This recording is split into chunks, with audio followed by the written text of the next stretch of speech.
Percentage কথাটার মানেই হলো একশোর মধ্যে কত। ধরো তোমাদের এই পার্সেন্টেজ কথাটার মানে হচ্ছে একশোর মধ্যে কত। মানে তোমাদের একটা এক্সাম্পল দিতে পারি। ধরো কেউ বলেছে যে 5%, বলেছে যে কাউকে হয়তো বলেছে যে তার স্যালারি হচ্ছে 5% বৃদ্ধি পেয়েছে, তার মাইনে হচ্ছে 5% বৃদ্ধি পেয়েছে। এই কথাটা 5% বৃদ্ধি পেয়েছে মানে কি? 5% বৃদ্ধি পেয়েছে মানে আগে যদি ওর স্যালারি 100 টাকা থাকতো, এখন 5 টাকা বেড়েছে, 100 টাকায় 5 টাকা বেড়েছে। পার্সেন্টেজ বা শতকরা এর মানেই হচ্ছে একশোর মধ্যে আমাকে হিসেবটা দিয়ে দিচ্ছে। স্যালারি 5% বৃদ্ধি পেয়েছে মানে কি 100 টাকায় ওর স্যালারিটা 5% বৃদ্ধি পেয়েছে। হয়তো বললো ওর হচ্ছে স্যালারি 20% হ্রাস পেয়েছে। 20% হ্রাস পেয়েছে মানে কি? 20% হ্রাস পেয়েছে এই কথাটার মানে হলো ওর আগে যদি স্যালারি হচ্ছে 100 টাকা থাকতো, এখন 20 টাকা কমেছে, 20 টাকা কমে কত হয়ে গেছে? 80 টাকা হয়ে গেছে। হ্যাঁ, এই যে ধরো 20% বলেছে যে কারো স্যালারি 20% হ্রাস পেয়েছে বলে আমি মাইনাস দ্বারা লিখছি। এই কথাটার মানে কি? 100-র মধ্যে 20 টাকা ওর স্যালারি কমেছে। মানে কি আগে ওর স্যালারি যদি 100 টাকা হতো, এখন 20 টাকা কমে গেছে, 120 টাকা কমে গেছে। 20 টাকা কমে গেলে 100 থেকে 20 বাদ দাও, তার মানে 80 টাকা হয়ে গেছে। এই জিনিসটা তোমরা সবসময় মাথায় রাখবে যে পার্সেন্টেজ বা শতকরা কথাটার মানেই হচ্ছে একশোর মধ্যে কত, একশোর মধ্যে কত কমেছে বা একশোর মধ্যে কত বেড়েছে, সেই হিসেবটা তোমাকে দেওয়া আছে। মানে একশোর মধ্যে হিসেবটা দেওয়া আছে, বা তোমাকে 5 লাখ, 10 লাখ, 50 লাখ, 5 কোটি, তার মধ্যে হিসেবটা হয়তো তোমার থেকে জানতে পারে। এইবার আরেকটা জিনিস বলি, কোনো কোনো ক্ষেত্রে আর কি পার্সেন্টেজ তোমাকে আনতে হবে, কোনো কোনো ক্ষেত্রে তোমাকে পার্সেন্টেজ তুলতে হবে। তো পার্সেন্টেজ আনতে গেলে সবসময় জানবে 100 দ্বারা গুণ করতে হয়। মনে করো কোনো সংখ্যা যদি পার্সেন্টেজ আনতে যাই, পার্সেন্টেজ ছিল না, পার্সেন্টেজটা আনবো। পার্সেন্টেজ আনতে গেলে সবসময় যখন পার্সেন্টেজ আনবো আমরা, তখন কি করবো? আমরা 100 দ্বারা গুণ করবো। পার্সেন্টেজ আনতে গেলে 100 দ্বারা গুণ করবো, মানে 100 দ্বারা গুণ করবো মানে কি 100-র মধ্যে কত সেটা আমরা বের করবো। আর যদি পার্সেন্টেজ যদি তুলে দিতে হয়, তখন আমরা 100 দ্বারা ভাগ করবো, মানে তোমাকে ব্যাপারটা কি বলি শোনো, হয়তো বলেছে তোমাকে 20%, এর আমি পার্সেন্টেজটা তুলে দেবো, 20% তুলে দেবো। তাহলে আমরা কি করবো? 20% তুলতে গেলে কী হয়? 100 দিয়ে ভাগ করতে হয়, মানে এইটা করবো। ক্লিয়ার? হ্যাঁ, 100 দিয়ে ভাগ মানে এইটা 1/100, এইটা নিচে 100 নিয়ে আসবো। এখানে 20%টাকে আমি তুলবো, তাহলে আমি কী করবো? 100 দ্বারা ভাগ করলাম, আর কাটাকুটি করো, এই যে 1/5 হবে। কাটাকুটি করলে কত হবে? 1/5। মানে 20% যা 1/5 হচ্ছে তাই। মানে 1/5 মানে কি? 1/5 কথাটার মানে কি? 5 ভাগের মধ্যে 1 ভাগ। 20% মানেও দেখো 5 ভাগের মধ্যে 1 ভাগ। পার্সেন্টেজ পুরোটা মানে কত? 100%। 100% থেকে 20% মানে কি? সেই 5 ভাগের 1 ভাগ।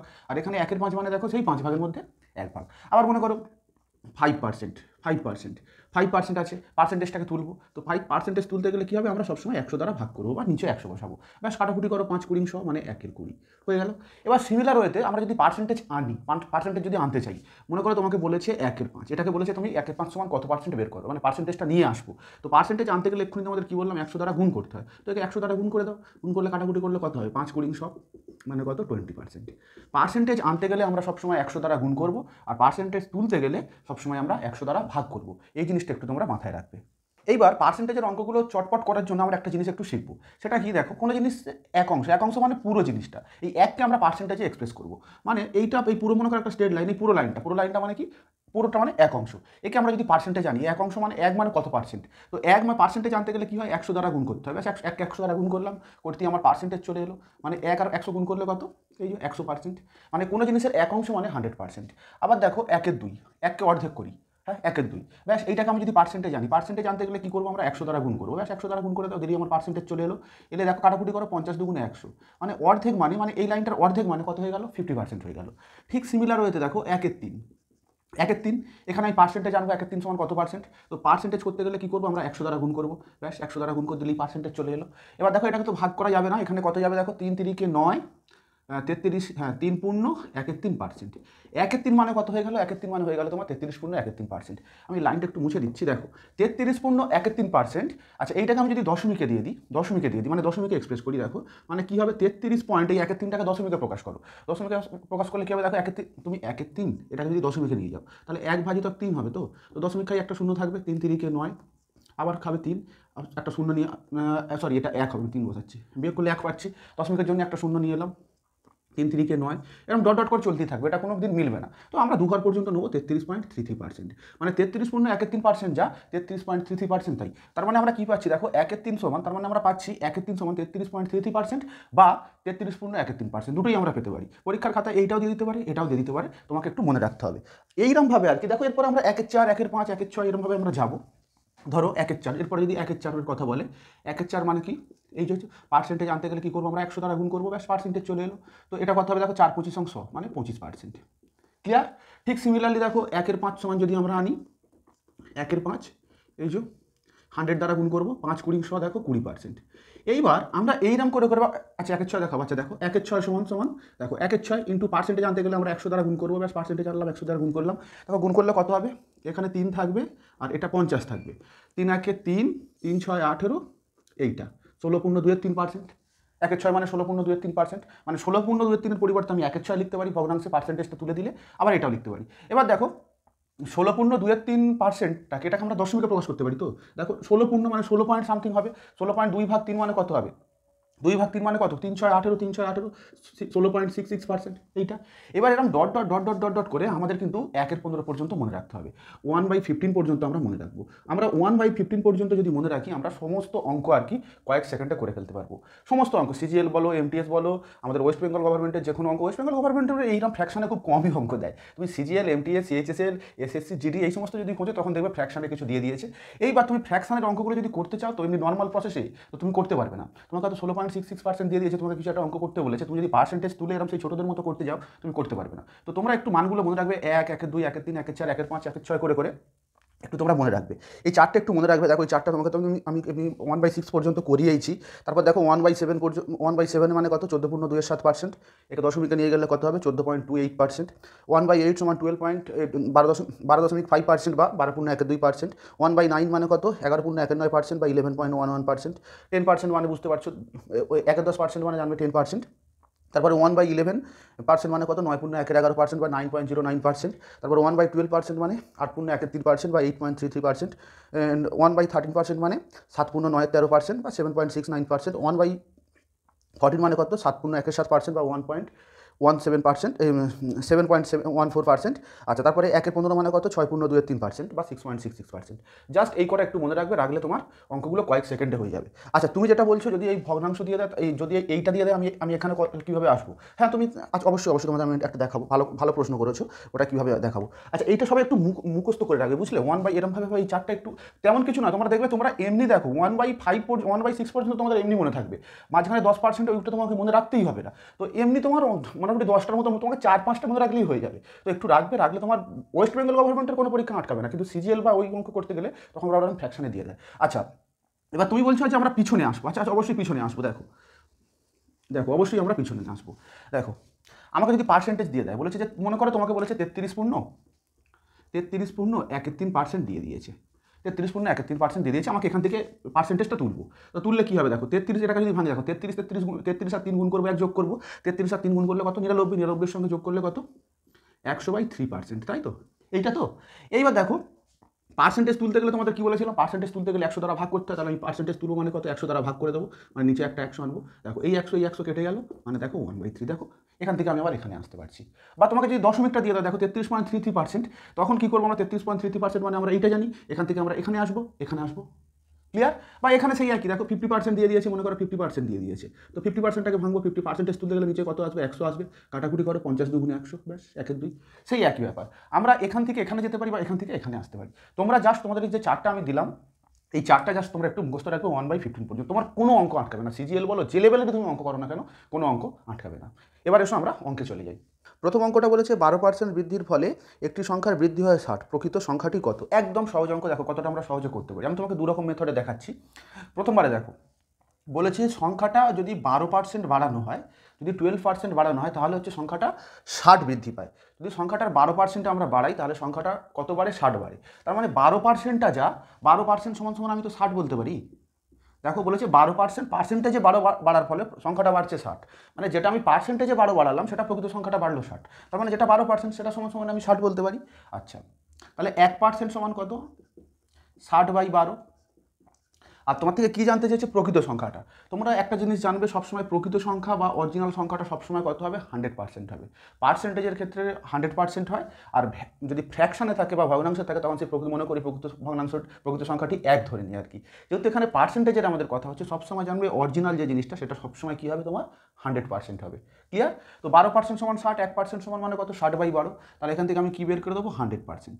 তো 100% মানে কত, এই যে 60/12 ইন্টু 100, ব্যাস এটাকে কাটাকুটি করলেই আমার অ্যান্সার। ক্লিয়ার? এবার দেখো আমরা যদি কাটাকুটি করি, 12 একে 12, 5 12 60, মানে 5 আর 100 গুণ করলে কত, 500, মানে প্রকৃত সংখ্যাটা হয়ে গেল কত, 500, প্রকৃত সংখ্যা হয়ে গেল 500। এইবার দেখো এইটা পার্সেন্টেজে এই যে প্রসেসটা এইটা কিন্তু সব জায়গায় কাজে লাগবে না।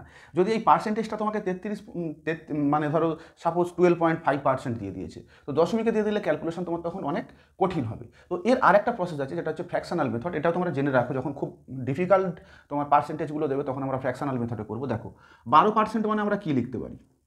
12% কথাটার মানে হচ্ছে, দেখো 12% তুলে দাও, উপরে 12 থাকবে, পার্সেন্টেজ তুলে দিলে কত আসবে? নিচে 100। কাটাকুটি করো, 3 4 12, 4 25 সঙ্গে 100, মানে কত? 3 25। 3 25 তো তো সংখ্যাটা 12% বৃদ্ধি করা হয়েছে। মানে আগে সংখ্যাটা ওল্ড আর নিউ জোরে আমি যদি লিখি, দেখো 3 25 কথাটার মানে কি? 12% বাড়ানো হয়েছে, আমি প্লাস দ্বারা লিখছি। তো 12% যা আমি পেলাম 3 25 সেই একই জিনিস, মানে 25 ভাগের 12% যা আর 25 ভাগের মধ্যে 3 ভাগ পুরো একই। মানে আগে সংখ্যাটা যদি 25 থাকতো, এই 3 25 কথাটার মানেই হচ্ছে আগে যদি সংখ্যাটা 25 থাকতো এখন 3 বৃদ্ধি পেয়েছে। আগের সংখ্যাটা 25 হলে এখন 3 বৃদ্ধি পেয়েছে। 25 থেকে 3 বৃদ্ধি পেলে কত হয়ে যাবে? 25-এর সঙ্গে 3 যোগ করলে হচ্ছে 28 হবে। এখন সংখ্যাটা হচ্ছে 28, তার মানে বাড়লো কত? দেখো 25 থেকে এটা 3 বৃদ্ধি পেয়েছে, তাই তো। আর কোশ্চেনে বলে দিয়েছে দেখো 60 বৃদ্ধি পেয়েছে। আমরা পাচ্ছি ফ্র্যাকশানে পাচ্ছি 3 বৃদ্ধি পেয়েছে, কোশ্চেনে বলে দিয়েছে 60 বৃদ্ধি পাচ্ছে। আমরা যেটা পেয়েছি 3, সেটা সমান সমান তাহলে আমরা বলতে পারি 60। তাহলে 1 সমান সমান কত? 60/3। আর আমাকে কি জানতে চেয়েছে? আমার থেকে জানতে চেয়েছে হচ্ছে প্রকৃত সংখ্যাটা। প্রকৃত সংখ্যাটা কি? 25 ধরেছিলাম, তো তার মানে 25 সমান সমান কত? 60/3 × 25। ব্যাস, এটা ক্যালকুলেশন করে দেখো, করলে সেই তোমার হচ্ছে 500 হবে। দেখো এটা দেখো, গুণ করো, 30 3-এর সঙ্গে হচ্ছে 60 কাটাকুটি করো, 20 হবে, 20 আর 25 গুণ করলে দেখো 500 হবে। তোমার অ্যান্সার সেই একই আসবে, তোমরা যে খুশি প্রসেসে করতে পারো। কিন্তু বলি এই প্রসেসটা যখন তোমাকে ফ্র্যাকশনগুলো জটিল দিয়ে দেবে তখন কিন্তু তুমি এই প্রসেসে করতে পারবে না, তখন তোমাকে এই ফ্র্যাকশনাল প্রসেসেই তোমাকে আসতে হবে। তো এসো এর পরে অঙ্ক আছে, বিভিন্ন টাইপসের অঙ্ক আছে, সেগুলো আমি করাবো অবশ্যই। 2-এর প্রশ্নটা বলেছে 15% বৃদ্ধির ফলে একটি বইয়ের দাম 60 টাকা বৃদ্ধি পায়, বইটির বর্ধিত মূল্য কত টাকা? আচ্ছা, সেই একই প্রশ্ন। দেখো বলেছে বইয়ের দাম 15% বাড়ানো হলো, তো 15% বাড়ানো হতে বইয়ের দামটা 60 টাকা বৃদ্ধি পাচ্ছে। মানে যেটা আমি পার্সেন্টেজে 15 পেয়েছিলাম সেটাই বলেছে টাকাতে আর কি 60 টাকা। মানে 15% সমান সমান আমি কী বলতে পারি? বলতে পারি 60 টাকা। আচ্ছা, এখান থেকে আমি 1% সমান কত? 60/15 করতে পারি। এবার দেখো তোমরা জানো একেবারে 100% বের করবে না, কিন্তু না একদম বের করবে না, ডাইরেক্ট অ্যান্সারটা করবে। মানে তুমি যেটা বলছো যে প্রথম 100% বের করবে, তারপর আবার 15% বের করে তারপর 60 যোগ করবে, একদম করতে যাবে না, একদম করবে না। দেখো 15% মানে এইটা, 1% মানে এইটা পেয়ে গেছি। তোমার থেকে জানতে চাইছে বর্ধিত মূল্য কত। আচ্ছা, বইটার প্রথমে মূল্য নিশ্চয়ই 100% ছিল, বলেছিলাম প্রাথমিক যে জিনিসটা সেটা অরিজিনাল জিনিসটা সেটা সবসময় 100% ধরবে। এবার বলেছে 15% বাড়ানো হয়েছে, তো এর সঙ্গে 15% যোগ করে দাও না, 15% যোগ করে দাও। 100-র সঙ্গে 15% যোগ করলে কত? 115% হয়ে গেল। তার মানে বইয়ের বর্ধিত দাম কত হয়ে গেছে? 115%। এবার আমি ডাইরেক্ট এখান থেকে 115% বের করে দেবো, বুঝলে? যেহেতু এখানে অরিজিনাল দাম জানতে চাইনি, যদি অরিজিনাল দামটা জানতে চাইতো তখন আমরা 100% বের করতাম। যেহেতু 15% বাড়ানো হয়েছে তাহলে একেবারে ডাইরেক্ট ওই অরিজিনাল দামের সঙ্গে 15% যোগ করে দাও, তাহলে 115%। তো 115% মানে 60/15 ইন্টু এখানে 115, ব্যাস হয়ে গেল। এবার এটাকে গুণ করে দাও, দেখো 4×15 = 60। এবার এটাকে গুণ করলে কত? 4×5 = 20, 4×1 4, 5 6, 4×1 4। মানে বইটা 15% বৃদ্ধির পরে আর কি বইটার দাম হয়ে গেছে কত? 460 টাকা। আর এটা যদি তুমি প্রথমবারে 100% বের করতে, তারপর 60 যোগ করতে, সেই একই অ্যান্সার আসতো। তবে এখানে 100% সমান তোমার 400 আসতো, ওর সঙ্গে তুমি আবার 60 যোগ করতে। আচ্ছা, এটা যদি ফ্র্যাকশানে করি, আচ্ছা খুব ভালো কথা, যদি ফ্র্যাকশানে করি দেখো কীভাবে করা যায়। দেখো 15%-এর ফ্র্যাকশনাল ভ্যালু কত? পার্সেন্টেজ উঠে গেলে নিচে একটা 100 আসে। দেখো 3 5 15, 5 20 100, মানে কত? 3-এর 20 পেলাম। মানে বইটার আগে এই 15% যা আর 3-এর 20 তাই। মানে আমি যদি ওল্ড আর নিউ করে যদি লিখি, দেখো আগে বইটার 3-এর 20 কথাটার মানে কি? আগে যদি বইটার দাম 20 টাকা থাকতো, এখন 3 টাকা বৃদ্ধি পেয়েছে। আগে বইটার দাম 20 টাকা থাকলে এখন 3 টাকা বৃদ্ধি পেয়েছে। 3 টাকা বৃদ্ধি পেয়েছে মানে ক টাকা হয়েছে বলো তো? 3 টাকা বৃদ্ধি পেয়ে হয়ে গেছে, তার মানে 23 টাকা। হ্যাঁ, 20 টাকার সঙ্গে 3 টাকা বৃদ্ধি পেয়েছে, এখানে বেড়েছে তাই আমি প্লাস দ্বারা লিখবো। হ্যাঁ, 20 টাকা 3 টাকা বেড়েছে মানে 23 টাকা হয়ে গেছে। তার মানে 20 টাকা থেকে 3 টাকা বেড়েছে। হ্যাঁ, আচ্ছা, আমরা পাচ্ছি কোশ্চেনে পাচ্ছি 3 টাকা বৃদ্ধি পেয়েছে, 3 বৃদ্ধি পেয়েছে। আর কোশ্চেনে বলে দিয়েছে দেখো বৃদ্ধিটা কত? 60 টাকা। মানে আমাদের যেটা 3 সেইটা সমান সমান আমি বলতে পারি 60 টাকা। তাহলে 1 সমান সমান কত? 1 সমান সমান হচ্ছে 60/3। কী জানতে চেয়েছে? বইটার নতুন দাম বা বর্ধিত মূল্য। বর্ধিত মূল্য 20 টাকা থাকলে এখন নিলাম কত হয়ে গেছে? 23 টাকা। তাহলে 23 সমান সমান কত বের করবো? মানে 60/3 × 23। দেখো গুণ করে দাও, গুণ করলে দেখো 460 টাকা হবে। মানে একই প্রসেস, একই অঙ্ক, জাস্ট এখানে একটু কারিগরি করা আর কি। তোমাকে করতে হবে, এই প্রসেসে প্রচুর অঙ্ক করতে হবে, তা না হলে তুমি এগোতে পারবে না। তার কারণ ফ্র্যাকশানের যে অঙ্কগুলো আছে এই প্রসেসে গেলে তুমি করতে পারবে না, ক্যালকুলেশন অনেক জটিল আসবে। ক্লিয়ার ফ্র্যাকশন প্রসেসে? এবার দেখো এইটা না, এইটা এইটা আর এই তোমরা তো কি এই ক্যালকুলেশনগুলোকে এত বড় করে করবে? তোমাদের বোঝানোর জন্য আমি এখন ওই নিয়মে করে দেখাচ্ছি। মানে আমরা যেটা পেয়েছি সেটা নিচে হয়, আমরা 3 টাকা পেয়েছি ডিফারেন্সটা, বৃদ্ধিটা 3 টাকা পেয়েছি, কোশ্চেনে যেটা দিয়ে দিয়েছে সেটা উপরে বসাতে হয়, আর যেটা বের করতে বলে সেটা দিয়ে গুণ করতে হয়। এই যে ব্যাস, এইটা জাস্ট একেবারে করবে 460। এখানেও ঠিক সিমিলারলি যেটা এতে দিয়েছে সেটা নিচে বসবে, যেটা কোশ্চেনে দিয়ে দিয়েছে সেটা, যেটা বের করতে হবে সেটা দিয়ে গুণ করতে হবে। মানে হ্যাঁ, একই প্রসেস আর কি। এবার এগুলো তোমাদের বোঝানোর জন্য আমি একটা একটা করে একদম হাতে ধরে ধরে করাচ্ছি। পরীক্ষার খাতা করতে কত 10 সেকেন্ড সময় লাগবে খুব বেশি হলে। 3 প্রশ্নটা বলেছে একটি বইয়ের মূল্য 180 টাকা থেকে বেড়ে 234 টাকা হলো, বইটির মূল্য বৃদ্ধির হার কত? আচ্ছা, এখানে দেখো এটা একটু আবার ঘুরিয়ে দিয়েছে, ওল্ড নিউ করে আমি লিখছি তোমাদের বোঝার সুবিধার্থে। বলেছে একটা বইয়ের প্রথমবারে আগে যে দামটা ছিল 180 টাকা, এখন বৃদ্ধি পেয়ে কত হয়ে গেছে? বৃদ্ধি পেয়ে হয়েছে 234 টাকা হয়ে গেছে। বইয়ের দামটা বৃদ্ধি পেয়ে 234 টাকা হয়ে গেছে। এখন তোমাকে বৃদ্ধির হারটা জানতে চাইছে। বৃদ্ধির হার মানে কি? এখানে আমাকে পার্সেন্টেজে বের করতে হবে। মানে 100 টাকায় কত বৃদ্ধি পেয়েছে, এখানে তো দিয়েছে 180 টাকা বৃদ্ধি পেয়েছে, বৃদ্ধি পেয়ে হয়েছে এই টাকাটা। তাহলে 100 টাকায় কত বৃদ্ধি পেয়েছে সেটা আমাকে বের করতে হবে। তোমাদের একটু আগেই বললাম পার্সেন্টেজ কথাটার মানেই হচ্ছে 100-র মধ্যে কত বেড়েছে বা কমেছে, যাই হোক না কেন 100-র মধ্যে কত। তো দেখো, যেখানে আগে 180 টাকা ছিল, এখন বেড়ে কত হয়েছে? 234 টাকা। তো ক টাকা বেড়েছে? দেখো 180 থেকে আমি যদি 334 থেকে যদি আমি 180 বিয়োগ করি কত হবে? 4 হবে, আর 8 এ 5 এ 13, মানে 54। মানে বইটার দাম বৃদ্ধি পেয়েছে কত? 54 টাকা। 180-র সঙ্গে 54 যোগ করা, দেখো 234 হবে। মানে বইটার দাম আগে 180 টাকা হলে এখন হচ্ছে কত? 234 টাকা। এবার দেখো, আমাকে পার্সেন্টেজ সবসময় প্রাথমিক দামের ওপর ধরতে হয়। তো দেখো, আগে 180 টাকা দাম থাকলে এখন কত বেড়েছে? তোমার 54 টাকা বেড়েছে। মানে 180 টাকা বৃদ্ধি পেয়েছে কত? মানে ঐকিক নিয়মে যদি সেই বাচ্চাদের মতো যদি করি, 180 টাকা বৃদ্ধি পেয়েছে কত? 54 টাকা। 1 টাকায় বৃদ্ধি পেয়েছে কত?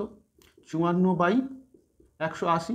আর হার মানে সবসময় এখানে পার্সেন্টেজে জানতে চেয়েছে, মানে 100 টাকায় কত? মানে 100 টাকায় 54/180 ইন্টু 100। ব্যাস এইটা। এবার এইটা তো বাচ্চাদের প্রসেস, তো আমরা কি এইভাবে করবো এই নিয়মে? পরীক্ষার খাতে এত টাইম আমাদের নেই। তো 180 টাকা বৃদ্ধি পেয়েছে 54 টাকা, কত টাকা? 180 টাকা, মানে আমরা 180 টাকা নিচে বসাবো। আর পার্সেন্টেজ আনতে হবে। পার্সেন্টেজ আনতে গেলে সবসময় তোমাদের বলেছি আমি কী করতে হবে? 100 দ্বারা গুণ করতে হবে। পার্সেন্টেজ আনতে গেলে 100 দ্বারা গুণ করতে হয়, পার্সেন্টেজ তুলতে গেলে 100 দ্বারা ভাগ করতে হয়। ব্যাস, এবার কাটাকুটি করে দেখো, এই শূন্য কাটে গেল, 3 8 এবং 54, মানে দেখো 30%। মানে আলটিমেটলি বইটার দাম হচ্ছে 30% বৃদ্ধি পেয়েছে। 4 প্রশ্নটা বলেছে ট্রেন ভাড়া বাস ভাড়ার থেকে 60% কম হলে বাস ভাড়া ট্রেন ভাড়ার থেকে শতকরা কত বেশি? আচ্ছা, এখানে দুটো জিনিস আছে দেখো, একটা বাস ভাড়া আর একটা ট্রেন ভাড়া। দেখো, ট্রেনটাকে টি দ্বারা লিখছি, বাসটাকে আমি বি দ্বারা লিখছি। বলেছে ট্রেন ভাড়া বাস ভাড়ার থেকে 60% কম বাস ভাড়ার থেকে। তো আমি ধরে নিচ্ছি বাস ভাড়াটা যদি 100 টাকা হয়, ট্রেন ভাড়া কী হবে? এর থেকে 60% কম, মানে 60 টাকা কম। 60 টাকা কম মানে ট্রেন ভাড়া কত হবে? 40 টাকা, তাই তো? বলেছে বাস ভাড়ার থেকে ট্রেন ভাড়াটা 60% কম, মানে বাস ভাড়া যদি 100 টাকা হয়, 60% মানে 100 টাকায় 60 টাকা কম। 60 টাকা কম মানে ট্রেন ভাড়া কত হবে? 40 টাকা হবে। এখন তোমার থেকে জানতে চেয়েছে বাস ভাড়াটা, বলেছে বাস ভাড়া ট্রেন ভাড়ার থেকে শতকরা কত বেশি। এই বাস ভাড়াটা ট্রেন ভাড়ার থেকে শতকরা কত বেশি? দেখো, যার সাপেক্ষে বলবে সেটা সবসময় নিচে হবে। দেখো, ট্রেন ভাড়া যদি 40 টাকা হয়, বাস ভাড়া কত? 100 টাকা। তাহলে বাস ভাড়া কত বেশি বলো তো? বাস ভাড়া 60 টাকা বেশি। এবার কার সাপেক্ষে বলেছে? দেখো, বলেছে ট্রেন ভাড়ার সাপেক্ষে। বলেছে ট্রেন ভাড়ার থেকে শতকরা কত বেশি। যার সাপেক্ষে বলবে বা যার থেকে বলবে সেটা সবসময় নিচে হয়। মানে 40 টাকায় ক টাকা বেশি? 40 টাকা বেশি 60 টাকা। আমি আর ওই কিংডমে দেখাচ্ছি না। 40 টাকায় বেশি 60 টাকা। পার্সেন্টেজ জানতে হবে, মানে কী করবো? 100 টাকা দিয়ে গুণ করবো, ব্যাস পার্সেন্টেজ চলে এলো। এবার দেখো, যদি 0 0 কাটলো, 4 25 100, 25 আর 6 গুণ করলে কত? 150। মানে আমি এখান থেকে বুঝতে পারছি বাস ভাড়াটা ট্রেন ভাড়ার থেকে আর কি 150% বেশি। ক্লিয়ার? হ্যাঁ, যার সাপেক্ষে বলবে সেটা সবসময় নিচে বসবে। দেখো, এখানে বলেছে ট্রেন ভাড়ার থেকে, মানে ট্রেন ভাড়ার সাপেক্ষে বলেছে, তো তাই ট্রেন ভাড়াটা আমার নিচে এসেছে। এটা তোমরা গুলিয়ে ফেলো, এই টাইপসের অনেকগুলো অঙ্ক আছে এর পর দেখবে। তার মানে 40 টাকায় 60 টাকা বেশি। এখানে প্রশ্নটা কিন্তু ভালোভাবে পড়বে তোমরা। বলেছে বাস ভাড়া ট্রেন ভাড়ার থেকে শতকরা কত বেশি। বাস ভাড়াটা কত বেশি জানতে চেয়েছে, কার সাপেক্ষে? ট্রেন ভাড়ার সাপেক্ষে। ওই জন্য আমরা ট্রেন ভাড়াটাকে নিচে নিয়েছি। ক্লিয়ার? হ্যাঁ, সেই ঐকিক নিয়ম। 40 টাকা বেশি 60 টাকা, 1 টাকায় কত? 100 টাকায় কত, ওইভাবে করলে। আচ্ছা, তুমি যেটা বলছো ফ্র্যাকশানে করলে, আচ্ছা ফ্র্যাকশানে দেখো, এখানে বলেছে 60% বেশি। 60% মানে কত? 60/100। আচ্ছা, এই কাটাকুটি করো, আর এটা 3 আর এটা 5, মানে 3 এর 5। মানে সেই আমি যদি ট্রেন ভাড়া আর বাস ভাড়া লিখি, দেখো এখানে যে এটা বেশি, বেশি না কম বলেছে কোথায় দেখি? হ্যাঁ, কম কম, ঠিক আছে। মানে বাস ভাড়াটা, এটা বাস ভাড়া ট্রেন ভাড়া এ আছে। বলেছে বাস ভাড়াটা ট্রেন ভাড়ার থেকে, ট্রেন ভাড়াটা বাস ভাড়ার থেকে 60% কম। ট্রেন ভাড়াটা বাস ভাড়ার থেকে 60% কম, মানে কি? বাস ভাড়া যদি 5 টাকা হয়, আচ্ছা বাস ভাড়া যদি 5 টাকা হয়, ট্রেন ভাড়া কী হবে? ওর থেকে 60% কম। মানে এখানে 60% মানে আমি 3 এর 5 পেয়েছি। 3 এর 5 মানে 3 টাকা কম। যদি বাস ভাড়া যদি 5 টাকা হয়, ট্রেন ভাড়া ওর থেকে 3 টাকা কম। 5 টাকার থেকে 3 টাকা কম মানে কত? 2 টাকা কম। তাহলে দেখো, বাস ভাড়ার থেকে ট্রেন ভাড়া ক টাকা বেশি? 3 টাকা বেশি। ক টাকা 2 টাকা বেশি? ক টাকা 3 টাকা বেশি? 2 টাকায়। আর পার্সেন্টেজে মানে কত? 100। গুণ করো, এই যে 50 দুগুণে 100 দ্বারা গুণ করলে পার্সেন্টেজ চলে আসে 3 5 15, মানে দেখো 150% বেশি। যেভাবে খুশি করতে পারো। আচ্ছা তোমার এটা সহজ মনে হচ্ছে, এইভাবেই করবে, কোনো অসুবিধা নেই, যার যেটা সহজ বলে মনে হবে সেটা করবে। 5 প্রশ্নটা বলেছে অরুণের আয় বরুণের থেকে 30% বেশি হলে বরুণের আয় অরুণের থেকে কত কম। দেখো এখানে দুজন আছে, একটা অরুণ একটা বরুণ, একটা অরুণ আর একটা বরুণ। এখানে কি বলেছে দেখো, বলেছে যে অরুণের আয় বরুণের থেকে 30% বেশি। কার থেকে বেশি? বরুণের থেকে। তো আমি বরুণের আয়টা যদি 100 টাকা ধরি, বরুণের আয়টা যদি 100 টাকা ধরি, অরুণের আয়টা কি 30% বেশি, মানে 100 টাকা 30 টাকা বেশি, 100 টাকা ধরছি মানে 30 টাকা বেশি, মানে কত টাকা হবে? 130 টাকা। এবার তোমার থেকে জানতে চেয়েছে যে বরুণের আয় অরুণের থেকে, বরুণের আয় অরুণের থেকে কত কম। মানে এখানে দেখো অ্যান্সারগুলো সব পার্সেন্টেজে দেওয়া আছে, মানে তোমাকে পার্সেন্টেজে বের করতে হবে। দেখো অরুণের আয় যদি 130 টাকা হয়, বরুণের আয় কত? 100 টাকা, মানে ক টাকা কম? 30 টাকা কম। এবার কার থেকে বলেছে? দেখো অরুণের থেকে বলেছে, তার মানে অরুণের সাপেক্ষে বের করতে হবে। তো যার সাপেক্ষে বলে সেটা নিচে বসে, মানে অরুণের আয় কত? 130 টাকা, মানে 130 টাকা কম কত? 30 টাকা কম। আর পার্সেন্টেজ মানে কত? 100 কম কত? ব্যাস এইটা। হ্যাঁ, যার সাপেক্ষে বলবে সেটা সবসময় নিচে বসবে। দেখো এখানে কোশ্চেনটা ভালো করে দেখো যে বরুণের আয় অরুণের থেকে কত কম। বরুণের আয়, এই বরুণের আয়টা বের করতে বলেছে কার থেকে? অরুণের থেকে, মানে অরুণের সাপেক্ষে। যার সাপেক্ষে বলবে সেটা সবসময় নিচে বসবে। দেখো অরুণের সাপেক্ষে মানে অরুণের থেকে বরুণের আয় ক টাকা কম? 30 টাকা কম। তার মানে অরুণের সাপেক্ষে বলেছে অরুণেরটা নিচে বসবে, অরুণেরটা নিচে বসেছে, 130টা নিচে বসেছে। পার্সেন্টেজ আনার জন্য আমরা কি করেছি? আমরা হচ্ছে 100 দ্বারা গুণ করেছি। দেখো এটা যদি কাটাকুটি করি, দেখো এখানে 300/13% কম, 300/13%। আচ্ছা তোমাকে এখানে না দশমিকে দেওয়া আছে, তাহলে এটা দশমিক করে দাও। দেখো 13 কে 13, 13 দুগুণে 26, 3 13 39, বেশি হয়ে যাচ্ছে 13 দুগুণে 26, 13 দুগুণে 26 থাকছে, তার মানে কত? 40 থাকছে, 3 13 39, মানে 23 পয়েন্ট সামথিং হবে। আচ্ছা দেখো 23 পয়েন্ট সামথিং একমাত্র অপশান সিতেই আছে, যে 23.07। আমি কিন্তু আর খাটবো না অত, মাঝে মাঝে একটু অপশানগুলোর দিকে খেয়াল রাখবে। দেখো অন্য অপশানগুলো দেখো 23% আছে, 21.23% আছে, 23.07% আছে, 21% আছে। আমি দেখতে পাচ্ছি 23 পয়েন্ট সামথিং হবে। 23 13 গুণ করলে তো যাচ্ছে না, মানে কম থাকছে, 3 13 39, এক কম থাকছে। তার মানে আমি বলে দেবো অপশান সিটাও অ্যান্সার হবে এইটা। মাঝে মাঝে একটু অপশানের দিকে খেয়াল রাখবে, মানে কত? 23.07% কম। 6 প্রশ্নটা বলেছে দুটি সংখ্যা তৃতীয় একটি সংখ্যার থেকে 20% ও 25% কম। প্রথম সংখ্যা থেকে দ্বিতীয় সংখ্যাটি কত কম। আচ্ছা একদমই সহজ, 3টে সংখ্যা আছে এখানে। দেখো এটা মনে করো প্রথম সংখ্যা, এটা মনে করো দ্বিতীয় সংখ্যা, আর এটা মনে করো তৃতীয় সংখ্যা। বলেছে দুটি সংখ্যা তৃতীয় একটি সংখ্যার থেকে 20% ও 25% কম। তৃতীয় সংখ্যাটাকে আমি যদি 100 ধরি, দেখো দ্বিতীয় সংখ্যাটা 25% কম। দেখো বলেছে দুটি সংখ্যা তৃতীয় একটি সংখ্যা থেকে 20% ও 25% কম, মানে প্রথম সংখ্যাটা 20% কম, দ্বিতীয় সংখ্যাটা 25% কম। তো প্রথম সংখ্যাটা 20% মানে কম, মানে তৃতীয় সংখ্যাটা যদি 100 হয়, প্রথম সংখ্যাটা 20% কম, 20% কম মানে 100 থেকে 20 কম মানে কত? 80। আবার দেখো দ্বিতীয় সংখ্যাটা বলেছে তৃতীয় সংখ্যার থেকে 25% কম, তো 100 থেকে 25 বিয়োগ দিয়ে দিলে কত হচ্ছে? 75 হচ্ছে। ব্যাস, এটা আমি 3টে সংখ্যা পেয়ে গেলাম। এবার তোমার থেকে জানতে চেয়েছে প্রথম সংখ্যার থেকে দ্বিতীয় সংখ্যাটা কত কম। এই প্রথম সংখ্যার থেকে দ্বিতীয় সংখ্যাটা কত কম। দেখো এখানে কি বলেছে, দেখো প্রথম সংখ্যার থেকে মানে কার সাপেক্ষে বলেছে? প্রথম সংখ্যার সাপেক্ষে। দেখো প্রথম সংখ্যার সাপেক্ষে দ্বিতীয় সংখ্যাটা কত কম। প্রথম সংখ্যাটা যদি 80 হয়, দ্বিতীয় সংখ্যাটা কত হচ্ছে? 75, মানে প্রথম সংখ্যার থেকে দ্বিতীয় সংখ্যাটা কত কম? 5 কম। কত 5 কম? 80তে 5 কম। কেন নিচে 80টা কেন নিচ্ছে নিশ্চয়ই বুঝতে পারছো। এখানে বলেছে প্রথম সংখ্যার থেকে, মানে প্রথম সংখ্যার সাপেক্ষে বলেছে। তো এই যে ব্যাস সেটা হয়ে গেল। আর পার্সেন্টেজে জানতে চেয়েছে মানে কত? আমি 100 দ্বারা গুণ করলেই আমার পার্সেন্টেজ চলে আসে। ক্লিয়ার? কাটাকুটি করো, এটা যদি 0 0 কাটি এইটা হবে। আচ্ছা 4 দুগুণে 8, 5 দুগুণে 10, মানে 25/4% কম। 25/4%, এরকম কোনো অ্যান্সার আছে? আচ্ছা না, এরকম কোনো অ্যান্সার নেই, তো এটাকে মিশ্র ভগ্নাংশে করে দিয়েছে। তো মিশ্র ভগ্নাংশ করে দাও না, 4 6 24, এই তো 6 পূর্ণ 1/4% কম। কোন অপশানে আছে? অপশান এতে আছে। মানে এই যে দ্বিতীয় সংখ্যাটা প্রথম সংখ্যা থেকে আর কি 6 পূর্ণ 1/4% কম। 7 প্রশ্নটা বলেছে বাস ভাড়া ও ট্রেন ভাড়া প্লেন ভাড়ার থেকে যথাক্রমে 40% এবং 70% কম। ট্রেন ভাড়া বাস ভাড়ার শতকরা কত। আচ্ছা এখানে দেখো কম বা বেশি জানতে চাইনি, এখানে শতকরা কত জানতে চাইছে, মানে একটু ঘুরিয়ে দিয়েছে কোশ্চেনটা। এখানে দেখো 3টে জিনিস আছে, একটা আছে কি? বাস, ট্রেন আর প্লেন। একটা আছে বাস, একটা আছে ট্রেন, আর একটা আছে প্লেন।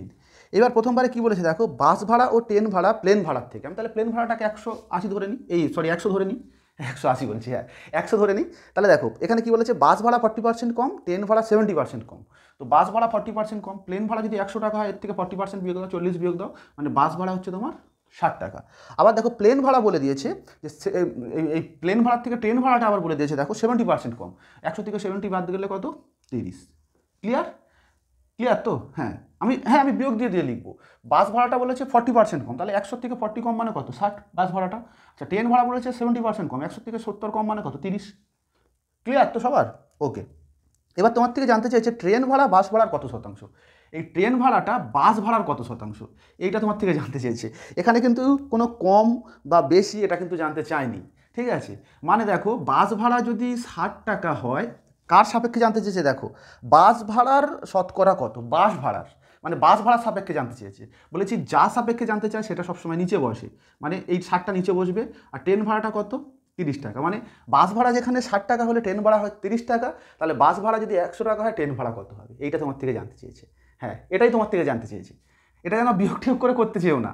হ্যাঁ দেখো এখানে কী বলেছে, ট্রেন ভাড়া বাস ভাড়ার শতকরা কত। তো ট্রেন ভাড়াটা বাস ভাড়ার মানে বাস ভাড়ার সাপেক্ষে জানতে চেয়েছে। তো বাস ভাড়া যদি 60 টাকা হয় ট্রেন ভাড়া কত, 30 টাকা। এই যে বাস ভাড়া 60 টাকা হলে ট্রেন ভাড়া কত, 30 টাকা। বাস ভাড়া 1 টাকা হলে ট্রেন ভাড়া 30/60 টাকা। আর পার্সেন্টেজে জানতে চেয়েছে মানে 100 কত, মানে কি জাস্ট একটা 100 দ্বারা গুণ হবে। আর আমরা তো এই বাচ্চাদের মতো আর করবো না, আমরা তো আর বাচ্চাদের মতো করবো না। হ্যাঁ, বাস ভাড়া 60 টাকা হলে ট্রেন ভাড়া কত, 30 টাকা। পার্সেন্টেজে জানতে চেয়েছে মানে ব্যাস 100 দ্বারা গুণ করবো, 100 দ্বারা গুণ করলেই আমার পার্সেন্টেজ চলে আসবে। দেখো এই শূন্য কাটলো, 3 দুগুণে 6, এখানে 50, মানে কত, 50%। হ্যাঁ, মানে বাস ট্রেন ভাড়াটা আর কি বাস ভাড়ার 50%। আর দেখো এখান থেকে এমনি এটা করে দেওয়া যায়। দেখো বাস ভাড়া 60 টাকা হলে ট্রেন ভাড়া 30 টাকা, মানে কি বাস ভাড়ার অর্ধেক হচ্ছে ট্রেন ভাড়াটা। তো অর্ধেক মানে কত, 50%। তো এখান থেকে জাস্ট দেখেই এটা করে দেওয়া যেত। 8 প্রশ্নটা বলেছে কোন সংখ্যার 75%-এর সঙ্গে 75 যোগ করলে উত্তর সেই সংখ্যাটি হয়। আচ্ছা কীভাবে করেছো তুমি, আচ্ছা এক্স ধরে করেছো। আচ্ছা দেখো এক্স না ধরেও অঙ্কগুলো করা যায়, কতটা সহজে। দেখো তোমাদের আমি এই যে চ্যাপ্টারটা করাবো, দেখবে বিভিন্ন জায়গায় তোমরা করো, দেখবে সূত্র বা এক্স ধরে এই ধরে ওই ধরে করো, কিন্তু আমি তোমাকে ওইভাবে করাবো না। সে 2-1টা অঙ্ক এক্স না ধরলেই না সেটা করো, বা সূত্র তো কোথাও অ্যাপ্লাই করবো না, জাস্ট লজিকটা আমি অ্যাপ্লাই করবো। তো দেখো এখানে প্রথমবার বলেছে কোনো সংখ্যার 75, আচ্ছা সম্পূর্ণ সংখ্যাটা তোমাদের একটু আগে কী বললাম, পুরো অরিজিনাল জিনিসটা আমরা সবসময় 100% ধরি, তাই তো অরিজিনাল জিনিসটা আমরা সবসময় কী ধরি, 100%। বলেছে কোনো সংখ্যার 75%, দেখো কোনো সংখ্যার 75%, এর সঙ্গে যদি আমি 75 যোগ করি, এর সঙ্গে যদি আমি 75 যোগ করলে সেই সংখ্যাটাই ফিরে আসে, মানে কি অরিজিনাল যে সংখ্যাটা সেটা ফিরে আসে। অরিজিনাল সংখ্যাটা আমি কত ধরেছিলাম, 100% ধরেছিলাম। ব্যাস এটাই, কোনো সংখ্যার 75%, তার সঙ্গে আমি 75 যোগ করেছি, করতে আমার কী হয়েছে, অরিজিনাল সংখ্যাটা চলে এসেছে। ক্লিয়ার তো। এবার দেখো এই পার্সেন্টেজ আমি যোগ বিয়োগ করতে পারি, মানে এই 75%টা এদিকে আছে, এই পার্সেন্টেজটাকে আমি এদিকে নিয়ে আসবো, মানে এটা কত 100% হয়ে গেল, এটা এদিকে প্লাস আছে, এদিকে গেলে মাইনাস হয়ে যাবে। আর এই 75টা দেখো এখানে প্লাস আছে, এদিকে গেলে কত হয়ে যাবে, মাইনাস হয়ে যাবে। ক্লিয়ার। এবার এখানে যদি ক্যালকুলেশন করি, ও সরি হ্যাঁ পার্সেন্টেজটা পড়েনি, 75 মাইনাস 25% মানে কত, 100% মানে কত, মাইনাস 25% হবে। এই পার্সেন্টেজ আমি যোগ বিয়োগ করতে পারি, গুণ ভাগ করতে পারি। হ্যাঁ এটার সঙ্গে কিন্তু পারবো না, তার কারণ এর ঘাড়ে পার্সেন্টেজ আছে, এর ঘাড়ে পার্সেন্টেজ নেই আর কি। ক্লিয়ার তো। হ্যাঁ 75 মাইনাস 100 মানে কত, 25 মাইনাস 25 হবে। আর এখানে মাইনাস 75, এই মাইনাস মাইনাস কেটে গেল, মানে আলটিমেটলি আমরা কী পেলাম, 25% সমান আমরা কত পেলাম, 25% সমান আমরা পেলাম 75। তোমার থেকে কী জানতে চেয়েছে, সংখ্যাটি জানতে চেয়েছে, মানে 100%টা জানতে চেয়েছে। তো 25% সমান 75 হলে 1% মানে কত, 75/25। আর প্রকৃত সংখ্যাটা মানে কত, 100%। তাহলে এখান থেকে বের করে দাও না, 100% সমান কত, ব্যাস 75/25। আর এর সঙ্গে তুমি কী করবে, 100টা গুণ করে দেবে, ব্যাস দিলেই আমার অ্যান্সার। দেখো গুণ করে দাও, 4×25 100, 4×5 20, 4×7 28, আর 2 30, মানে প্রকৃত সংখ্যাটা কত হয়ে গেল, 300 হয়ে গেল। বুঝতে পারলে। এটা দেখো এক্স না ধরেও আমি কিন্তু করলাম অঙ্কটা। আর আচ্ছা ও এক্স ধরে কী হবে, হ্যাঁ এক্স ধরে তো দেখো ও ধরে নিয়েছে সংখ্যাটি এক্স, এবারে সংখ্যাটির হচ্ছে 75%, এই মানে এই ক্যালকুলেশনটা করেছে, এক্স ইন্টু 75, এর সঙ্গেও 75 যোগ করেছে, এইটা 75 যোগ করেছে, সমান সমান সংখ্যাটা পেয়েছে, সমান সমান সংখ্যাটা মানে এক্স পেয়ে গেছে। এবার এখান থেকেও এটা 75-এর পার্সেন্টেজটা তুলেছে, ক্যালকুলেশন করেছে, সে করেছে, করলে ওর অ্যান্সারটা এসছে। তো এইভাবেও করতে পারো, হ্যাঁ এইটাকেই তো এরমভাবে করবে। এক্স পার্সেন্টেজ উঠে গেলে কত, 75/100 হবে, প্লাস 75 হবে, এটা এক্স হবে। এবার এটা কাটাকুটি করবে, 3-এর 5 হবে, হ্যাঁ ওইরকমভাবে কাটাকুটি করবে করে, হ্যাঁ এটা হবে, হ্যাঁ 3×25 3-এর 4 হবে। তো এটা এখানে বিয়োগ করবে, করে এক্সের মান বের করবে, তাও সহজ, সেই তোমার 300 অ্যান্সার আসবে। যে যেভাবে খুশি করতে পারো। 9 প্রশ্নটা বলেছে 160-এর 15%-এর সঙ্গে কত যোগ করলে যোগফল 240-এর 25%-এর সমান হবে। এটা এক্স ধরেও করতে পারো, এমনিও করতে পারো, আমি এক্স ধরেই করছি। দেখো বলেছে 160-এর 15%, 160-এর 15% এর সাথে কত যোগ করলে, আমি ধরছি এক্স যোগ করলে, বলেছে 240-এর কত পার্সেন্ট হবে, বলেছে 240-এর 25% হবে। এটা তোমার থেকে জানতে চেয়েছে। এক্স না ধরেও করা যায়, বুঝতে পারলে। 240-এর 25% থেকে 160-এর 15% বিয়োগ করলেই তোমার অ্যান্সার চলে আসবে। তো যেহেতু তোমাদের বোঝার সুবিধার্থের জন্য আমি করছি। দেখো 160-এর 15% মানে এইটা 160 × 15%, এর সঙ্গে আমি এক্স যোগ করেছি, করলে সমান সমান কত পাবো বলে দিয়েছি, যে 240-এর 25%, সেটাই আমি করেছি। এবার দেখো এটা যদি ক্যালকুলেশন করো, পার্সেন্টেজ উঠে গেলে কী বলেছি, সবসময় নিচে একটা 100 আছে, প্লাস এক্স। আচ্ছা এটাও ঠিক তেমন, মানে আচ্ছা একটা জিনিস তোমরা কিন্তু একেবারে করতে পারো। দেখো 25% মানে তোমরা 1/4 জানো, হ্যাঁ 25% একটু, এই যে চারটা তোমাদের যে এক্ষুনি দেখালাম আর কি, হ্যাঁ এই চারটা মনে রাখবে না, এটা একটা কাজে লাগে। এক্ষুনি তোমাদের একটা চার্ট দেখালাম না, 1/15 পর্যন্ত মনে রাখবে। দেখো 25%-এর জায়গায় কিন্তু আমি ডাইরেক্ট 1/4 বসিয়ে দিতে পারি। ক্লিয়ার তো। হ্যাঁ এটা খুব ভালো কাজে লাগবে। আচ্ছা এইটা দেখো আমি কাটাকুটি করি, এইটা এত, আচ্ছা 3, 5 দুগুণে 10, 8, আর এইটা দেখো 4 6 24, মানে কত 60, মানে এটা 3 আসতে 24 প্লাস এক্স, এইটা সমান সমান 60 পেয়েছি। তাহলে এক্স সমান কত, 60 - 24, 60 - 24 মানে কত? 36। মানে আমাকে কত যোগ করতে হবে? 36 যোগ করতে হবে। আর এক্স না ধরলে আমি ডাইরেক্ট এইটা মাইনাস এইটা করে দিলেও আমার অ্যান্সার চলে আসতো। এক্স না ধরলেও হতো আর কি। যাই তোমাদের বোঝার সুবিধার্থে আমি এক্স ধরলাম। আমি পরীক্ষার খাতায় আমি যদি করতাম এক্স ধরতাম না, ডাইরেক্ট এই 240-এর 25% বের করতাম, মাইনাস এইটা করতাম। 240-এর 25% মানে মুখোমুখি হয়ে যাবে। 240-এর 25% মানে 1/4, মানে 4 ভাগের 1 ভাগ। মানে 240-কে 4 দ্বারা ভাগ করবো, 60 পাবো। আর এইটা হয়তো একটু ক্যালকুলেশন করতে হতে পারতো, কয়েক সেকেন্ডের ব্যাপার। তার মানে অ্যান্সার কত হয়ে গেল? 36।